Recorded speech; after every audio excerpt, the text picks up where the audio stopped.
Well, good evening and welcome to our Parent Information Night for our Highly Capable program here in Everett Public Schools. My name is Dave Peters and I'm the Director of Student Support Services here. This is my 25th year, not only in education, but in Everett Public Schools. I have been a proud parent as I have served as a teacher and an administrator and now as in the director role throughout that entire time. And we're very, very excited to share with you this evening about our program and the various ways that we can help meet the needs of this very unique population of students in our highly capable program. And we are very excited that you are here to join us tonight. So as we get going, I just want to make sure that you're aware of a couple of things. One is that we'll be recording this webinar tonight, and we will be posting it on our website, which I will show you in just a minute. You'll notice that at the bottom of your screen, somewhere on your screen, there should be a Q&A feature. And we would ask that you please use that Q&A feature as we go along to ask your questions. And at the conclusion of the presentation, we will do our best to answer as many of those questions as we can. And we will also use them to post a frequently asked questions page on the website as well. All right, I do want to draw your attention to our highly capable program webpage. How you can access that is to go to the Everett Public Schools homepage, go to programs and select challenging options.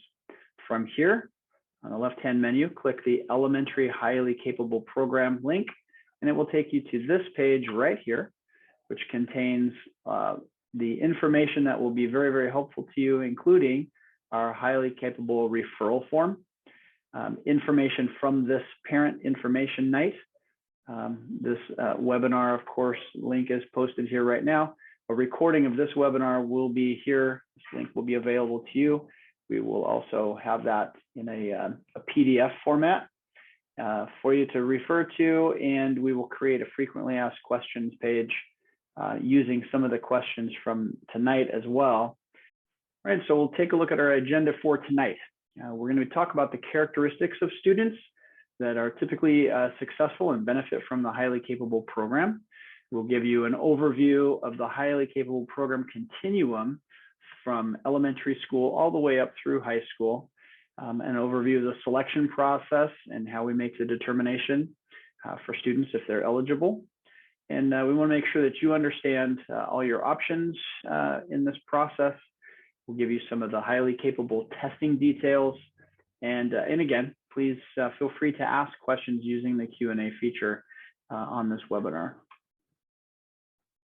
Most of you viewing this presentation are likely to be first-time parents with highly capable program students. And so we want to take some time to speak to you about the characteristics of students who are most successful in the highly capable program. The state of Washington actually has a definition for highly capable students that we use and all the highly capable programs in the state use. So this is, they define the highly capable students as those who are able to perform or show the potential for performing at significantly advanced academic levels when you compare them to other students of their age, experiences, or similar environments, that they demonstrate outstanding abilities within their general intellectual aptitudes, specific academic abilities, and or their creative productivities. Some of the common characteristics of highly capable students include the ability to demonstrate a capacity to learn with an unusual depth of understanding. They're able to retain what they've learned and to transfer and apply it to new situations. They also demonstrate a capacity and willingness to deal with increasing levels of abstraction and complexity much earlier than those other students in their classes who are at the same age as them. And highly capable students also demonstrate creative abilities to make unusual connections among ideas and concepts. They're able to learn quickly in their areas of intellectual strength, and they demonstrate a capacity for intense concentration and or focus. So if your student thinks in unusual ways to solve hard problems, if your student generates and comprehends complex and abstract ideas, or expresses feelings and opinions from multiple perspectives, has the ability to think logically and wants things to make sense, prefers the company of other intellectual peers, and is an expert who really goes beyond in their thinking in the areas that they are interested in, then you may have a student who would benefit from and enjoy participating in the highly capable program. Although they can be very successful in school, there are also concerns for advanced learners. For example, they may become mentally disengaged, even though they do well in school, if they don't experience an adequate challenge or if they feel bored. On the other hand, they may become hooked on those feelings of success, just wanting that solely and avoiding situations where they may fail or struggle. They just want to be successful, and they will sometimes tend to only do those things, which is actually what another example of perfectionists, right? And so they may avoid anything that may set them up to struggle or fail. They may not develop a sense of self-efficacy, meaning that that they may not understand how to get past that. And they also may fail to develop study and coping skills because things that come so easily to them all the time, rather than developing that sense of persistent struggle. So I'm going to play a video clip for you here that's from a study by Carol Dweck. She's a researcher that really has pioneered the work of growth mindset, which is a very important topic that we share and teach here in Everett Public Schools.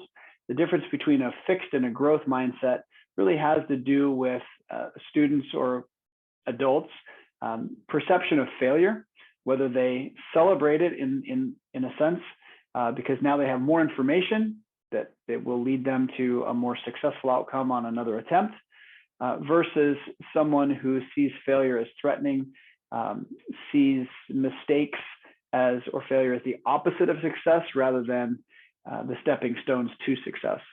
And so I'm going to play this little video clip here for you to help illustrate that just a little more.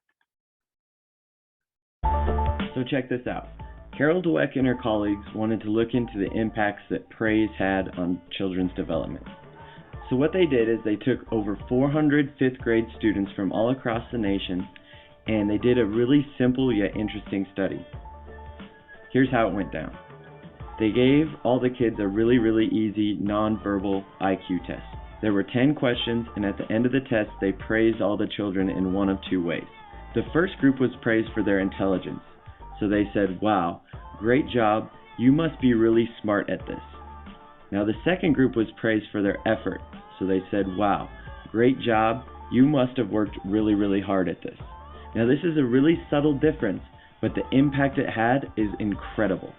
So after praising the kids and getting them divided up into the two groups, they gave them all an option for their next test. The first option was, hey, this next test is going to be a little bit harder, but it's going to be a great opportunity to learn and grow. Now the second option was, this next test will be similar to the first, and you will surely do well on it. Now the interesting thing is, out of the group that was praised for their intelligence, 67% of them chose the easier option, while 92% of the kids who were praised for their effort chose the harder test. This is unbelievable to think about, how just the subtle difference in the way that they were praised had such an impact. Carol Dweck explains why this happened. The child or adult hears, "Oh, you think I'm brilliant and talented. That's why you admire me. That's why you value me.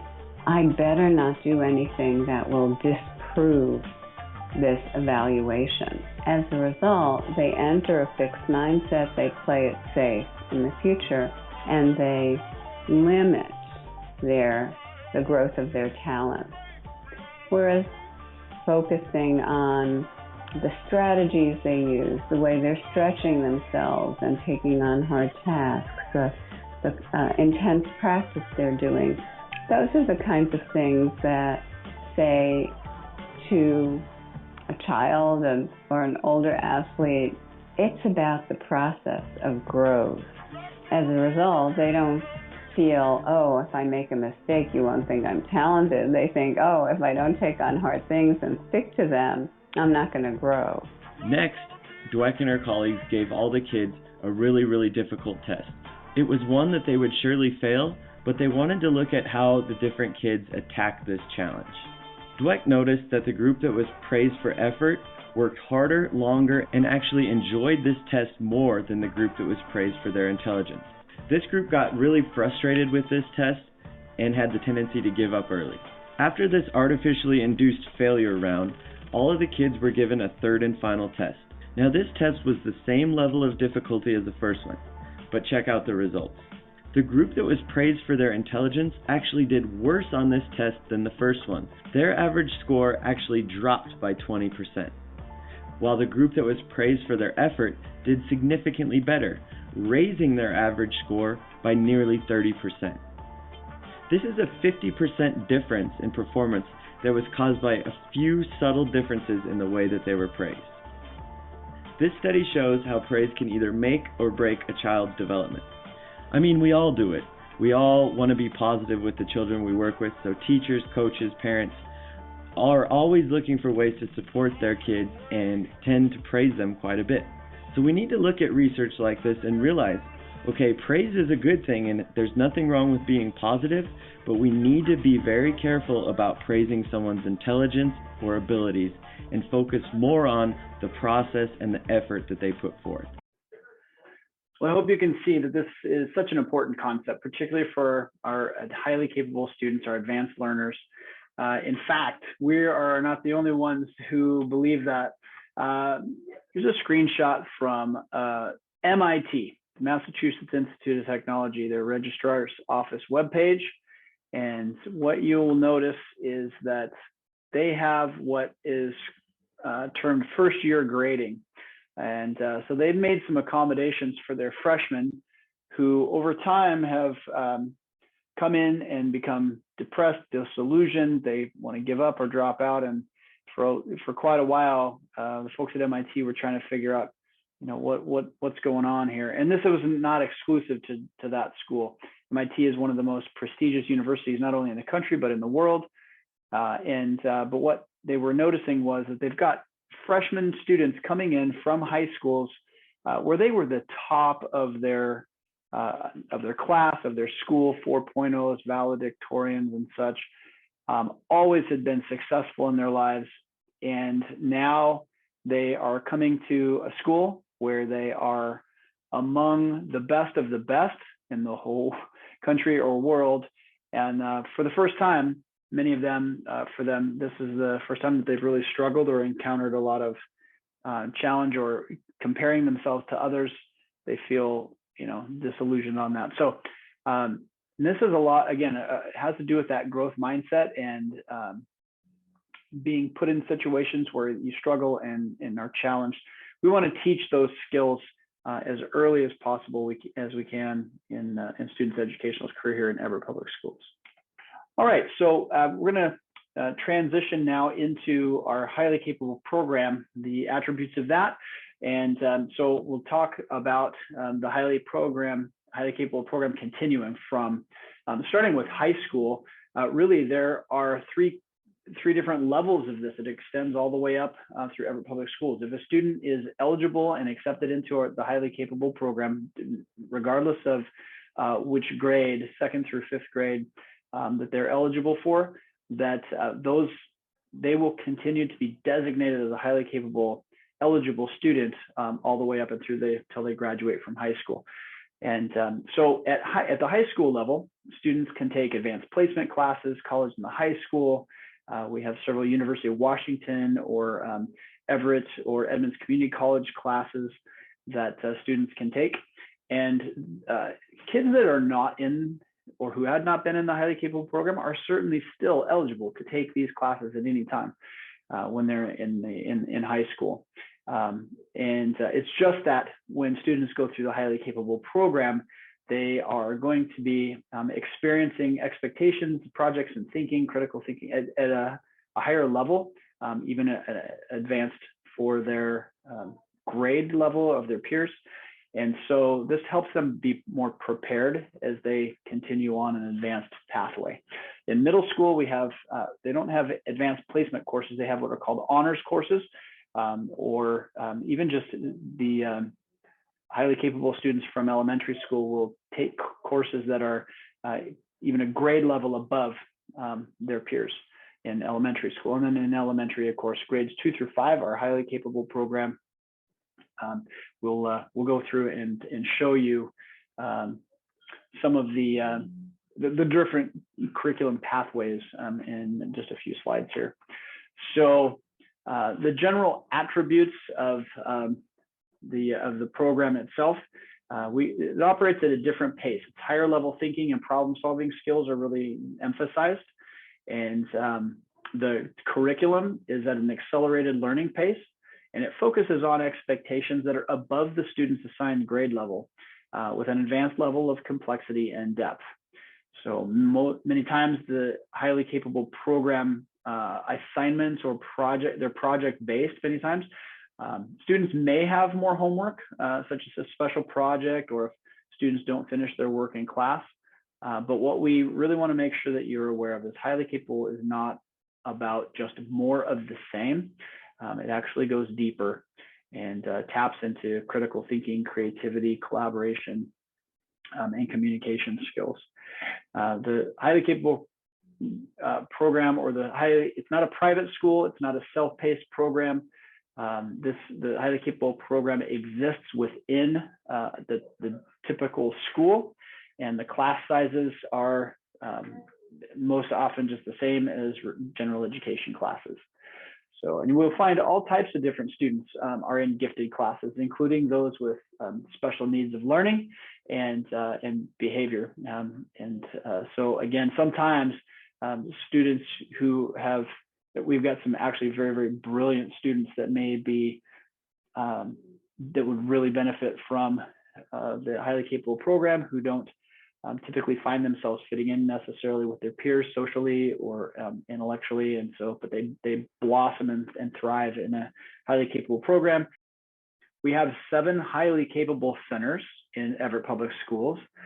These are housed within the schools that are listed in orange on this slide. So Cedarwood, Mill Creek, Penny Creek, View Ridge, Forest View, Whittier, and Ten Bark Creek elementary schools. These house our highly capable programs.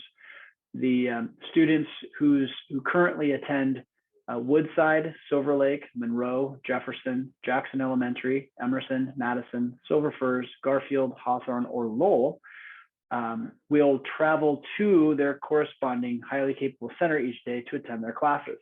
Transportation will be provided for students that travel to their highly capable center school. And their buses will pick students up at a location that's very close to your home. So it makes it very convenient that way as well. All right, so let's talk a little bit about academically the middle school progression. So what I'd like you to do is start at the top here. We're going to start with math. And the first row is elementary school. And so students, and this shows you when students leave elementary school, if they are in the general education classes, they would typically be, when they're in 5th grade, they will be in their grade 5 math class. If they're in the highly capable pathway, they will take what's called a compacted grade 6-7 class. And so it's, again, as I mentioned before, the expectation is that they're taking academic rigor and coursework at a level that's above the grade level of their peers. When they then transition to middle school, if there are 3 different pathways, there's the general education progression, advanced pathway, and then the highly capable progression again. So students in the general education progression, you'll see that they took grade 5 math, they would take then grade 6 math. But students can also take a path, an advanced pathway, where it puts them in that compacted 6-7 math class, which is what the highly capable students did in 5th grade.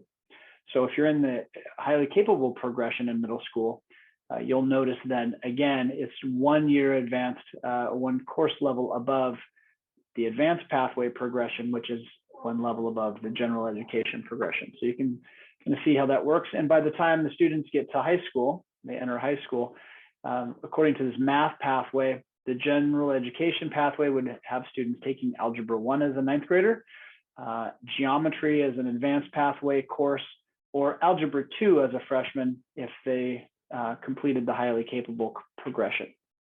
If we look at the English progression, English language arts, very similar in that there is a grade level above. So by the time they leave elementary school, if they were in general education, they would take the 5th grade literacy block, or if they're in the highly capable progression, they would take the grade 6 level of the REACH curriculum. And and then in middle school, you'll see the pathways as well, 1 grade level above. When they get to the pre-AP English 1 in 8th grade, that is a high school curriculum level course. And then when they get to high school, they will either be in pre-AP English 1 as a freshman or pre-AP English 2 as a freshman, depending on, again, this pathway. Right, let's talk a little bit now about the selection process and the measures that we use to determine eligibility for the highly capable program students. So in February, we will give the highly capable test. It's composed of 2 different testing parts. One is the cognitive abilities test, or COGAT, as it's known. And this is probably one of the most widely and commonly used and accepted assessments in the state for highly capable student identification. And it provides information on the level of development of general and specific cognitive skills of students from kindergarten through grade 12. So the COGAT measures students' learned reasoning abilities in 3 areas that are most linked to academic success in school. So there's verbal reasoning, quantitative reasoning, and nonverbal reasoning. I'll show you some different examples of those. So for students, here's just, again, some examples here. Students who are currently in grade 1, if they're taking the highly capable test, the subtests are not timed. There's 6 sections total, 24 questions each, and all parts of the test are read to students. For students who will be taking the highly capable test who are currently in grades 2 through 4, all parts of the test will be timed. Each test contains 3 sections, which contain 15 to 25 questions each, and students read all the parts of the test themselves. For students who are in grades 1 through 4, so for all students, students answer the questions on Chromebooks. And we are looking at students who reach the 92nd percentile in each area to help us determine eligibility.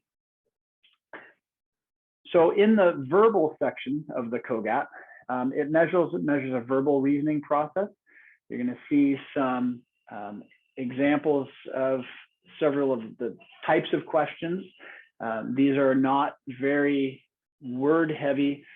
They are more looking for patterns, students' ability to reason using words in communication. In the quantitative section, this measures the reasoning process with numbers. And so this consists of 3 subtests. There's number analogies, puzzles, and number series. And we do use additional measures for consideration. In addition to the COGAT and ITBS scores, we do take into account teacher referrals, teacher recommendations, and lived experiences in the classroom over time, and again in comparison to other students of the same grade and same levels of curriculum.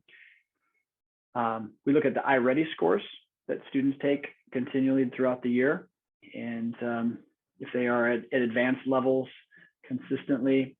SBA scores, so the Smarter Balance Assessment, which is the state assessments, any state or district assessments that we can use commonly among all students to use to give us as much information as we can take into consideration. We're looking for evidence of exceptional creativity, the learning characteristics of the students, and their motivational characteristics as well. So the determinations are made by a highly capable selection committee. And this committee includes teachers, a psychologist from the school, the director of assessments of Everett Public Schools, the director of the highly capable program, and 2 principals from schools that have highly capable centers. So we try to provide a diverse group of folks, but who also have a lot of experience and who are able to interpret information and bring in their own experiences too from a variety of perspectives. The emphasis is placed on a preponderance of evidence from multiple measures, and also the supplemental or additional considerations that I mentioned. The student meets the highly capable criteria and that they would benefit from highly capable services. So I want to describe for you now the options that you have. The referral process is from November 1st to December 17th. So you likely received a Blackboard Connect message with information about this process at the start of the month, and the referral form was attached. If you didn't get that email, or if you don't have the referral but you would like to submit one, again, that is found on our website. You can download it straight from the website where I showed you before. And from the Everett Public Schools website, you can access through programs and then challenging options and then highly capable program. And you'll find all the links to this webinar as well as the referral form and other resources for you. Families can submit referral forms. Teachers can also complete referral forms for students. And we ask them to, whenever parents submit a referral form, the teachers will also. For the month of February, the highly capable test will take place, and it will take place at your student's current school. From mid-April, the selection committee will have the scores back, and we will review those inventories and the test scores in order to determine eligibility for students.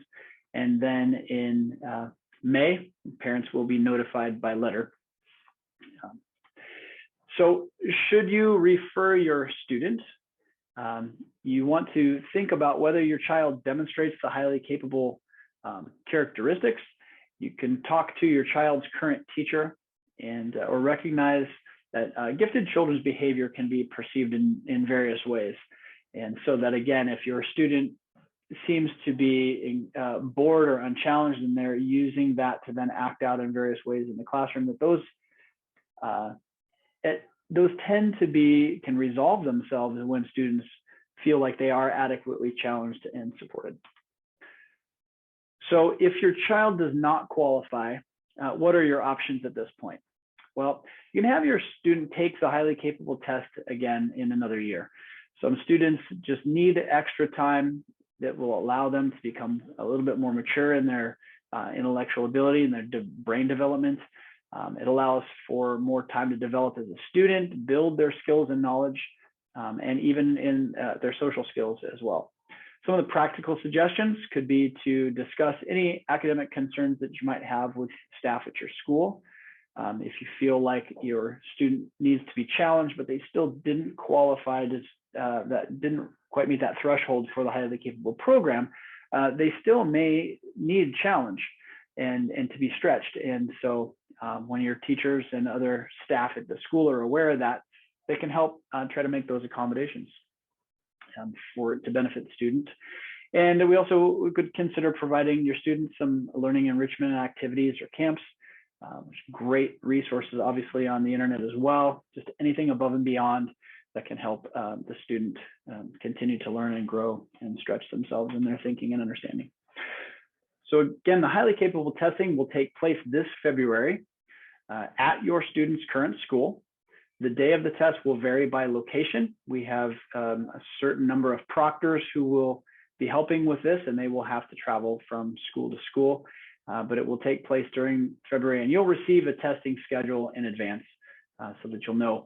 But there isn't anything additional you'll need to do in terms of transportation, because it will be at your student's school during the school day. And so shouldn't be any other additional impact. Now, this is a change. We have had the highly capable test on Saturdays in the past at just a few locations around the district.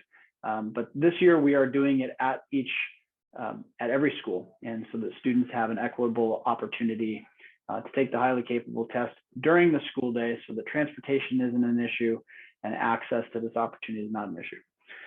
Some of the things that you can be helpful with, though, is to be sure that your child does get plenty of rest the night before the test.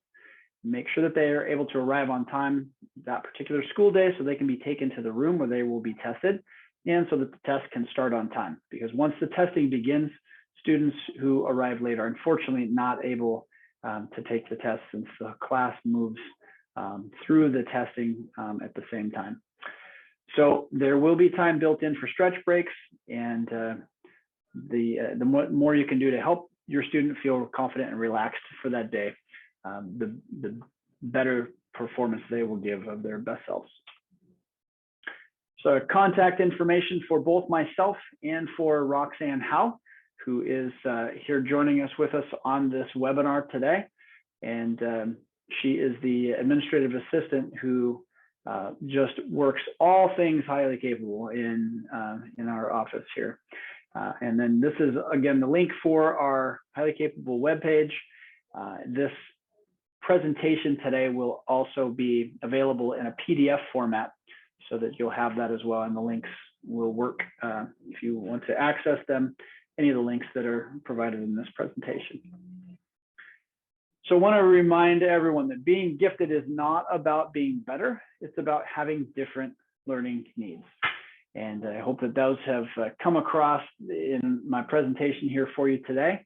And at this time, we are going to take some questions for you here that if you, looks like a number of you have been putting in questions in the Q&A section for the webinar. If you haven't had a chance to do that and you have questions still now at this time, please feel free to use that.